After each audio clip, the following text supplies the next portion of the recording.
अल्हम्दुलिल्लाहि रब्बिल आलमीन वला आक़िबतु लिल मुत्तक़ीन वस्सलातु वस्सलामु अला रसूलिहिल करीम अम्मा बाद। क़ालल्लाहु तबारक व तआला अऊज़ु बिल्लाहि मिनश शैतानिर रजीम बिस्मिल्लाहिर रहमानिर रहीम। या अय्युहल्लज़ीना आमनू इज़ा नूदिया लिस्सलाति मिन यौमिल जुमुअति फ़स्अऊ इला ज़िक्रिल्लाहि वज़रुल बैअ ज़ालिकुम खैरुल लकुम इन कुंतुम तअलमून। क़ाल नबी सल्लल्लाहु अलैहि वसल्लम अस्सलातु इमादुद्दीन फ़मन अक़ामहा अक़ामद्दीन वमन हदमहा हदमद्दीन औ कमा क़ाल अलैहि सलातु वस्सलाम। अज़ीज़ान मुहतरम, खालिक़ कायनात का एहसान है, रब्बे ज़ुल जलाल ने हमें जुमा जैसी साअत अता फ़रमाई और ये साअत, ये घड़ियाँ किस्मत वालों को नसीब होती हैं, उन लोगों को नसीब होती हैं जिनको अल्लाह ताला से प्यार होता है और अल्लाह ताला को जिनसे प्यार होता है। अल्लाह और उसके रसूल सल्लल्लाहु अलैहि वसल्लम से मोहब्बत करने वालों के लिए ही ये साअतें हैं।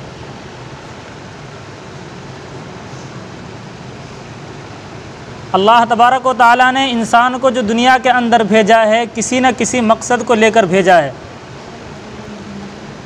और वो मकसद, वो मुराद अल्लाह तबारक व तआला ने कुरान करीम के अंदर वाज़ेह फरमा दी है। अल्लाह ताला ने इरशाद फरमा दिया कि इंसानों को जो दुनिया के अंदर हमने भेजा है, किस काम के लिए और किस मकसद को लेकर भेजा है। जब अल्लाह ताला ने मकसद वाज़ेह कर दिया, अब मकसद से हटकर जब हम ज़िंदगी गुजारेंगे, मकसद से हटकर हम अपने मनमर्जी का जब काम करेंगे तो अल्लाह तबारक व तआला की तरफ से पकड़ तो आएंगी। जब उस खालिक़ कायनात की हम मुखालफत करेंगे, उसके हुक्मों को ठुकराएंगे, जिस खालिक़ कायनात ने बग़ैर किसी सिफारिश के, बग़ैर किसी हुक्म के, बग़ैर किसी दरख्वास्त के जब इस दुनिया के अंदर हमें भेजा है और उसने जब हमारे लिए कानून बना दिया है, तो अब हम जब कानून की खिलाफ वर्जी करेंगे तो हमारे ऊपर हादसात आने हैं।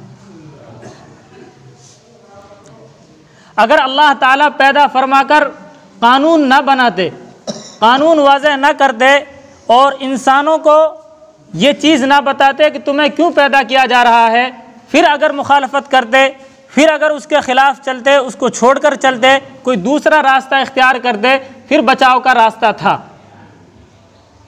एक चीज़ का इल्म होने के बावजूद, मालूम होने के बावजूद फिर उससे दूसरा रास्ता इख्तियार करना, उससे रूगर्दानी करना, मुँह फेरना, ये एक बड़ा जुर्म है। और बड़े जुर्म करने वाले के लिए भी अल्लाह तबारक व तआला ने सज़ा मुकर्रर कर दी है। कुरान करीम के 27वें पारे के अंदर अल्लाह तबारक व तआला ने इंसानों के पैदा करने का मकसद वाज़ेह फरमाया है, वमा खलक़तुल जिन्ना वल इंसा इल्ला लियअबुदून। इसमें अल्लाह ताला ये इरशाद फरमाते हैं कि हमने इंसानों को और जिन्नातों को, सिर्फ इंसानों को ही नहीं, इंसानों के साथ जिन्नातों को अल्लाह ताला ने ख़ास कर दिया है। जिस तरीक़े से इंसानों में अच्छे और बुरे लोग हैं, इंसानों के लिए अहकामात हैं, इसी तरीक़े से उन जिन्नातों में भी यही किस्म पाई जाती हैं। उनमें भी मानने वाले और न मानने वाले पाए जाते हैं। जिस तरीक़े से अहकामात इन इंसानों के लिए हैं, इसी तरीक़े से अहकामात जिन्नातों के लिए भी अल्लाह तबारक व तआला ने मुकर्रर किए हैं। वमा खलक़तुल जिन्न वल इंसा कहकर अल्लाह तबारक व तआला ने इस मकसद को वाज़ेह फरमा दिया। अल्लाह ताला फरमाते हैं वमा खलक़तुल जिन्न वल इंसा इल्ला लियअबुदून, कि हमने इंसानों को और जिन्नातों को सिर्फ़ और सिर्फ इसलिए पैदा किया है कि वो मेरी इबादत करें। क्या काम है? इबादत करना मुराद है। इबादत करने के लिए अल्लाह ताला ने दुनिया के अंदर इंसानों को भेजा है और इनके साथ जिन्नात भी ख़ास हैं। इसी सूरत के अंदर और इसी पारे के अंदर अल्लाह ताला आगे और इरशाद फरमाते हैं। लंबी आयत हैं, लंबा मजमून है, उसमें बात चलती रहती है, क्या काम है, क्या करना है, क्या करना है। अल्लाह ताला ये भी फरमाते हैं कि हम इंसानों से रिज़्क़ कमवाना बिल्कुल नहीं चाहते। उसमें आगे जाके अल्लाह ताला ये इरशाद फरमाते हैं इन्नल्लाह हुवर रज़्ज़ाक़ु ज़ुल क़ुव्वतिल मतीन, कि बिलाशुबा रिज़्क़ का मालिक और रिज़्क़ देने वाला तो मैं खुद अल्लाह ताला हूँ। और मेरी तमन्ना, मेरी चाहत ये नहीं है कि मैं बंदों से रिज़्क़ कमवाऊँ। रिज़्क़ की मुझे बिल्कुल ज़रूरत नहीं है। रिज़्क़ जितना इंसान की किस्मत में है उतना मैं देकर रहूँगा, और वहाँ से देकर रहूँगा। वमा मिन दाब्बतिन फिल अर्दि इल्ला अलल्लाहि रिज़्क़ुहा व यअलमु मुस्तक़र्रहा व मुस्तौदअहा कुल्लुन फ़ी किताबिन मुबीन। मैं रिज़्क़ वहाँ से अता कर दूँगा जहाँ से उस बंदे का गुमान भी नहीं होगा। जब रिज़्क़ की जिम्मेदारी मेरी है, अब इंसान की अब गलती है, यह बड़ा जुर्म है कि अब वो रिज़्क़ के पीछे लग करके मुझ रब्बे ज़ुल जलाल को भूल जाए। इसी तरीके से मिसाल यूँ लो कि दुनिया के अंदर इंसान, हमारे ऊपर कानून, सरकारी कानून लागू हैं। अगर हम रोड पर चलते हैं, हम ड्राइवरिंग करते हैं, सवारी अगर चलाते हैं, तो चलाते वक्त सरकार की तरफ से हमारे ऊपर कुछ कानून मुहैया हैं, कुछ कानून बनाए गए हैं। अगर उन कानून को तोड़ करके हम ड्राइवरिंग करेंगे, गाड़ी चलाएंगे, रोड पर गाड़ी नहीं चला सकते। सरकार ने जो अपने अपने सेंटर बनाए हुए हैं, पुलिस वाले जो लगाए हुए हैं, वो हमारा चालान काटेंगे। तो इसी तरीके से समझ में आने वाली बात यह है, जब दुनिया में हम मन मर्जी नहीं चल सकते, गाड़ी में पैसा हम खर्च करते हैं, ख़रीद कर हम लाते हैं, नाम हमारे हैं, लाइसेंस हमारे पास में मौजूद है, तमाम के तमाम कागजात मौजूद हैं, लेकिन अहम खिलाफ वर्जी करने पर चालान भरते हैं, जुर्म भरते हैं। तो जब हम अपनी चीज़ की इतनी जिम्मेदारी नहीं ले सकते कि अपनी ही चीज़ को अपनी मन मर्जी के मुताबिक इस्तेमाल नहीं कर सकते, जिस रब्बे ज़ुल जलाल ने इतनी कायनात को पैदा किया है, इन तमाम इंसानों को इस दुनिया के अंदर बग़ैर किसी हुक्म के और बग़ैर किसी सिफारिश के पैदा फरमाया है, तो क्या उस रब्बे ज़ुल जलाल ने कानून बनाकर यूँ ही छोड़ दिया? नहीं, कानून है और कानून की पाबंदी करनी हमारे ऊपर लाजिम और ज़रूरी है। तो अल्लाह ने हमारे लिए हुक्म कर दिया कि तुम्हारा काम इबादत करना है, बंदगी करना है। और बंदगी किस चीज़ का नाम है, इसको समझ लो। अल्लाह तबारक व तआला ने हमें इबादत, बंदगी, इबादत का नाम है बंदगी, बंदगी के लिए पैदा फरमाया है। बंदगी किस चीज़ का नाम है? बंदगी इस चीज़ का नाम है कि अल्लाह तबारक व तआला ने जिन कामों के करने का हुक्म दिया है उनको करना, और जिनसे मना कर दिया है उनसे रुक जाना, इसी का नाम बंदगी है।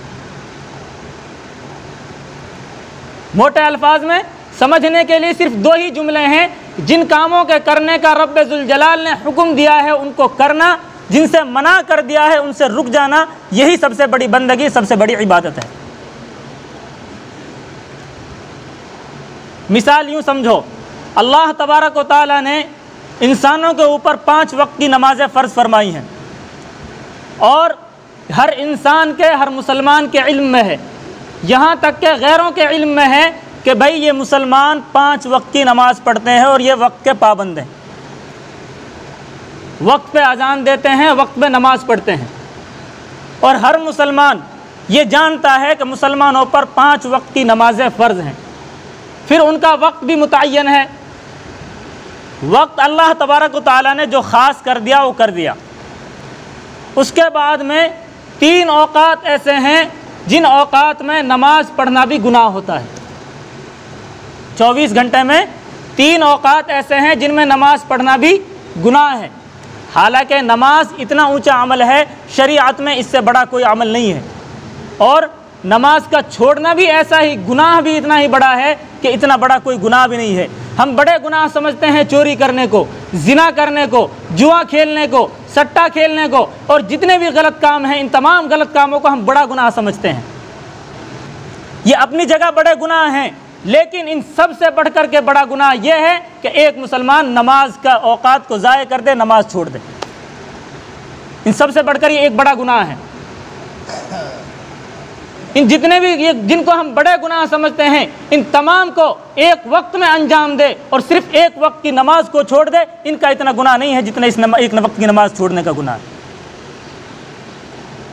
वमा खलक़्तुल जिन्ना वल इंसा इल्ला लियअबुदून में अल्लाह ताला ने यही इरशाद फरमाया है। कुरान करीम की एक आयत है, व अक़िमिस्सलाता तरफ़इन नहार व ज़ुलफ़म मिनल लैल इन्नल हसनात युज़हिबन सय्यात ज़ालिका ज़िक्रा लिज़्ज़ाकिरीन। दूसरी जगह इरशाद है, इन्नस्सलाता तन्हा अनिल फ़हशाई वल मुनकर। ये आयतें यूँ ही नहीं हैं, इनमें अल्लाह ताला ने कोई ना कोई चीज़ और नमाज की अहमियत को ख़ास करके बयान फरमाया है, ताकि लोगों के दिलों के अंदर और ईमान वालों के अंदर नमाज की अहमियत बैठे कि नमाज है क्या चीज़। ज़िना के लिए अल्लाह ताला ने हद मुकर्रर कर दी, 100 कोड़े हैं, कुछ भी है, कुरान करीम में तमाम के तमाम सज़ाएँ मौजूद हैं। लेकिन नमाज के छोड़ने पर ख़ुद नबी करीम सल्लल्लाहु अलैहि वसल्लम की ज़बानी इरशाद है, और ये हदीस कुदसी है। और हदीस कुदसी उसको कहा जाता है जो फरमान रब्बे ज़ुल जलाल का हो और ज़बान नबी की हो। अव्वल तो यही वईद कम नहीं है कि अल्लाह तबारक व तआला का हुक्म हो जाए, फिर उस पर नबी जब तायीद कर दें, अल्लाह तबारक व तआला को दुनिया में अगर कोई महबूब है मुहम्मदुर रसूलुल्लाह सल्लल्लाहु अलैहि वसल्लम है, सबसे ज़्यादा महबूब वही हैं, हबीब खुदा हैं। जब हबीब खुदा इस बात की तायीद कर रहे हैं, इरशाद फरमा रहे हैं अस्सलातु इमादुद्दीन, मैंने खुतबे में शुरू में ये हदीस पढ़ी है, फमन अकामहा अकामद्दीन। और अब से पहले मेरे याद आ रहा है कि मैं यहाँ बैठ गया, ये याद आ रहा है कि मैं इस हदीस के तहत आपको एक नुक्ता समझा चुका हूँ। अस्सलातु इमादुद्दीन फमन अकामहा अकामद्दीन वमन हदमहा हदामद्दीन। इस हदीस के अंदर 3 जुमले हैं। अस्सलातु इमादुद्दीन, नमाज दीन का एक सुतून है। फमन अकामहा अकामद्दीन। अब नुक्ता यह है जो मैं पहले भी समझा चुका हूँ, आज फिर ताज़ा कर लो। नुक्ता क्या है? पूरे कुरान करीम के अंदर अलहम्दु से लेकर वन्नास तक, अलहम्दु से लेकर वन्नास तक कुरान करीम की जितनी आयत हैं, किसी भी आयत में आपको ये जुमला नहीं मिलेगा कि आप नमाज पढ़ें। नमाज पढ़ने का हुक्म पूरे कुरान करीम के अंदर, ज़ख़ीरा अहादीस के अंदर कहीं नहीं है, कहीं भी नहीं है। अब आपके दिमाग में एक बात पैदा हो रही है, जब नमाज पढ़ने का हुक्म ही नहीं है, नमाज के जब कहा ही नहीं जा रहा, तो फिर क्यों नमाज की रट लगाते हैं, नमाज क्यों पढ़वाते हैं? अब ये नुक्ते की बात है समझने की, दिमाग की गलत फहमी दूर करें। क्या है? कुरान करीम के अंदर अल्लाह तबारक व तआला ने जहाँ कहीं भी बेशुमार जगह इरशाद फरमाया है, नमाज का हुक्म बेशुमार जगह है, बहुत सारी जगह पर नमाज का हुक्म है, लेकिन नमाज पढ़ने का हुक्म नहीं है, नमाज के कायम करने का हुक्म है। नमाज पढ़ने का हुक्म नहीं है, कायम करने का हुक्म है। बात समझ में आ रही है? नमाज पढ़ना और कायम करना, इसमें फ़र्क समझो क्या है। नमाज पढ़ना यह है जिस तरीक़े से, आसान जुमलों में यूँ समझो, जिस तरीक़े से आज हम पढ़ रहे हैं, जी में आया पढ़ ली, जी में आया छोड़ दी, परेशानी को यह हादसात मुसीबत आई, नमाज का रुख कर लिया, जब हमारी परेशानी ख़त्म हुई, खुशी का मौका आया, नमाज को हम छोड़ बैठे। जुमे के लिए हम 8 दिन में, जब हमारी बस्ती के अंदर जुमा होता है तो हम जुमा पढ़ते हैं। अगर कोई ऐसी जगह पहुंच जाते हैं तो हमारे ऊपर तो जुमा फ़र्ज़ नहीं होता, अगर हम कहीं ऐसी जगह पहुंचते हैं जहां जुमा नहीं है। लेकिन अगर हम कहीं ऐसी जगह गए जहां जुमा होता है और वहाँ जुमे की अजान हो गई, उसके बाद में उस जगह से जाना इंसान के लिए जायज़ नहीं है। अब जुमा उसके ऊपर फ़र्ज़, अब जुमा भी पढ़ दें। बाज़ जगह हम करते हैं ऐसा, बाज़ार के लिए किसी काम के लिए जाते हैं, अब तो हमारी बस्ती के अंदर यहाँ जुमा होता है, जहाँ कहीं ऐसे हैं जहाँ जुमा नहीं होता, वो जाते हैं, जुमे की अजान होती है, फिर वहाँ से निकल आते हैं। मार्केट किसी काम से जाते हैं, जुमे की अजान होने के बाद वहाँ से निकल आते हैं, सुबह से वहाँ पड़े रहते हैं, दुकानों पर गप्पे देते हैं, और जुमे की अजान होने के बाद में अपने घर को रवाना होते हैं। इस तरीके से करना जायज़ नहीं है, यह है पढ़ना। इसी तरह यही हाल हमारा नमाज़ों का है। बैठे रहते हैं, मस्जिद के दरवाजे पर हम बैठते हैं आकर के, मस्जिद में अजान हुई, मुअज्जिन कहता है अल्लाहु अकबर, हम उठ करके चल देते हैं। जायज़ नहीं है इस तरीके से करना।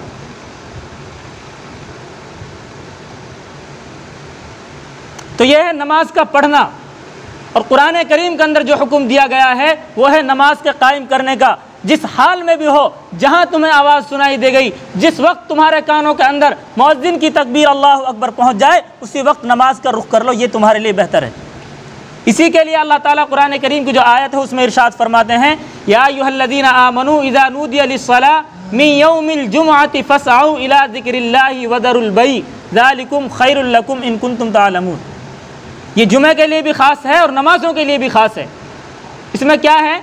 अल्लाह ताला इरशाद फरमाते हैं, ऐ वो लोगो जो मुसलमान हो, जो कलमा पढ़ने वाले हो, जिन्होंने जो अपने आप के अंदर, अपने दिल के अंदर सीना ठोक कर जो तुम ये कहते हो कि हम मुसलमान हैं, तुम ही कान खोल कर सुन लो। जो और सच्चे और पक्के मुसलमान बने बैठे हैं वही सुनो। क्या है? या अय्युहल्लज़ीना आमनू इज़ा नूदिया लिस्सलाह, जब तुम्हें नमाज के लिए आवाज़ लगाई जाए, पुकारा जाए, मुअज़्ज़िन जब अल्लाह अकबर की तकबीर, हय्या अलस्सलाह और हय्या अलल फलाह की तकबीर है तुम्हारे कानों में पहुँचे, उस वक्त तुम्हारे लिए क्या है ये सुन लो।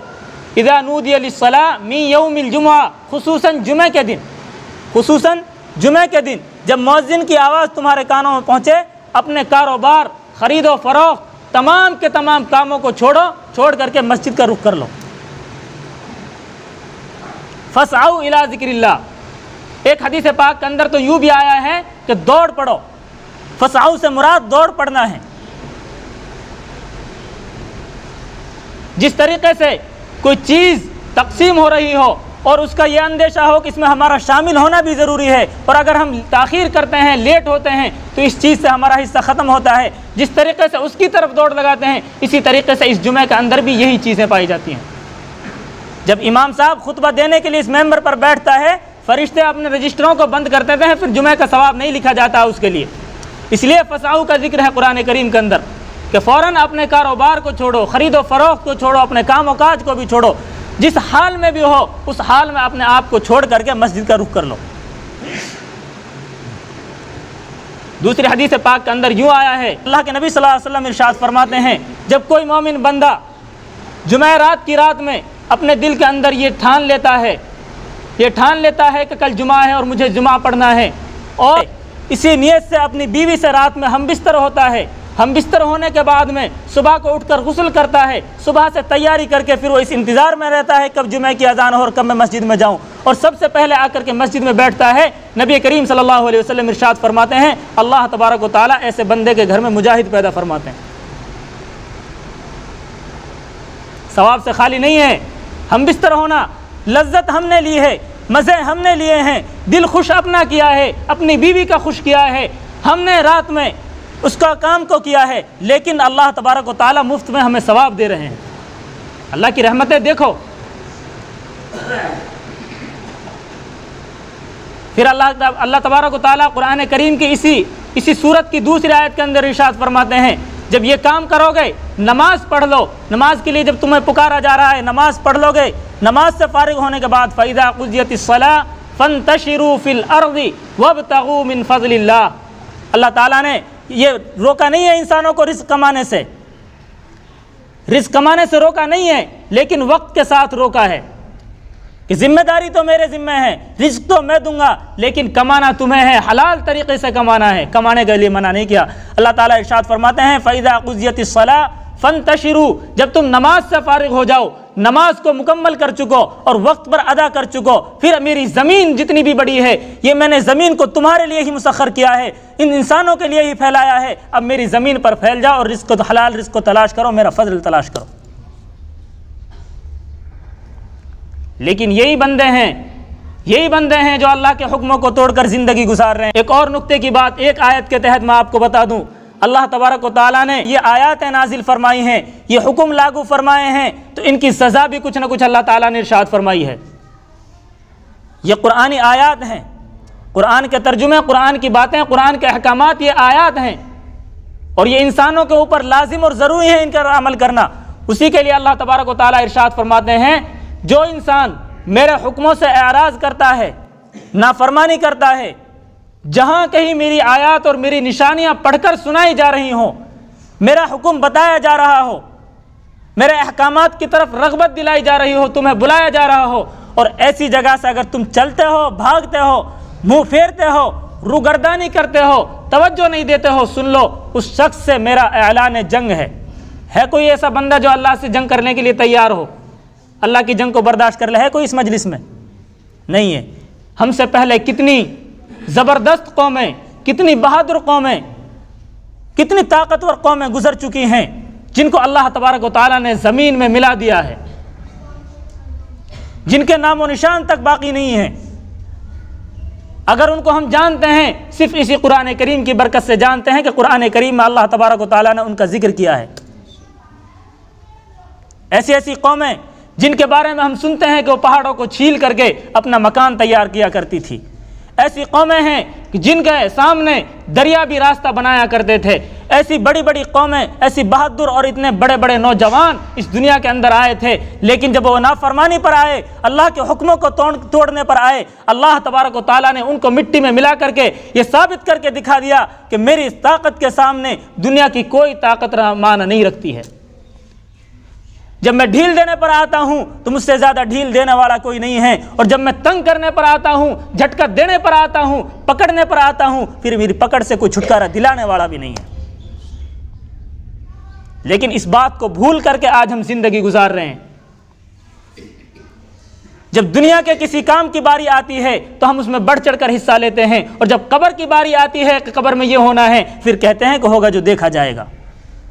शादी ब्याह के मौके पर भाइयों को मनाने में हम अपनी अनथक कोशिशें लगा देते हैं, पूरी के पूरी जितनी हमारे अंदर कोशिश और जितनी हमारी मेहनत होती है उस मेहनत को लगा देते हैं, लेकिन जब अल्लाह के हुक्म की बारी आती है उस पर हम मुंह फेर करके चले जाते हैं। क्या वजह है? वो कहते हैं देखा जाएगा। क्या देखा जाएगा? जब अल्लाह की पकड़ आएगी, किसको आवाज़ लगाएंगे उस अंधेरी कोठड़ी के अंदर से, जहाँ से ना हमारी आवाज़ सुन सकता है ना कोई देख सकता है? किसको मददगार पाएंगे? वही रब्बे जुल जलाल है जो मेहरबान बनकर हमारे ऊपर मददगार साबित होगा, उसके अलावा कोई साबित नहीं हो सकता। इसलिए वक्त नहीं है, वक्त इस बात की इजाज़त नहीं दे रहा कि मैं आगे बात करूँ, बात मेरी अधूरी रह गई। अल्लाह तबारक व तआला मुझे भी और आपको कहने से ज़्यादा अमल की तौफीक अता फरमाए। आइंदा फिर मौका रहा तो इंशाअल्लाह वो बात भी अधूरी रह गई, नुक्ते की बात जो समझानी थी, अल्लाह ताला अमल की तौफीक अता फरमाए। आमीन व आखिर दवाना।